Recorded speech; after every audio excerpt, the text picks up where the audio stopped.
بسم اللہ الرحمن الرحیم۔ السلام علیکم ورحمۃ اللہ وبرکاتہ۔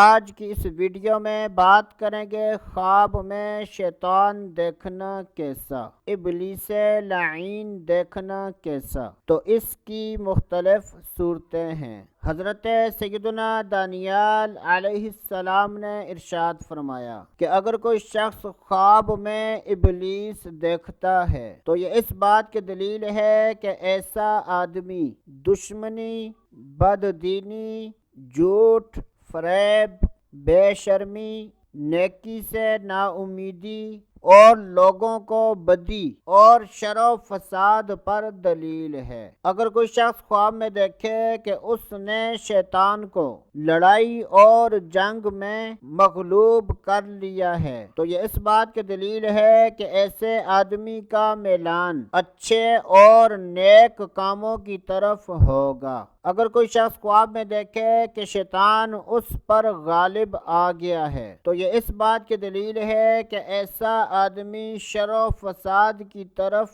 مائل ہوگا۔ اگر کوئی شخص خواب میں دیکھے کہ شیطان اس سے باتیں کرتا ہے اور خواب دیکھنے والے آدمی کو اس کی باتیں اچھی لگتی ہیں تو یہ اس بات کی دلیل ہے کہ ایسے آدمی کے مال اور جسم میں نقصان پہنچے گا۔ اگر کوئی شخص خواب میں دیکھے کہ اس نے ابلیس کے گلے میں توق ڈالا ہے تو یہ اس بات کی دلیل ہے کہ ایسا آدمی اچھے کاموں کی طرف راغب ہوگا۔ حضرت سیدنا ابراہیم کرمانی رحمۃ اللہ تعالی علیہ نے ارشاد فرمایا کہ اگر کوئی شخص خواب میں دیکھے کہ وہ ابلیس کا فرما بردار ہو گیا ہے تو یہ اس بات کی دلیل ہے کہ ایسا آدمی نفسانی خواہشات میں مبتلا ہوگا۔ اگر کوئی شخص خواب میں دیکھے کہ ابلیس لعین نے اس کو کچھ دیا ہے، اگر وہ چیز اچھی ہے تو ایسا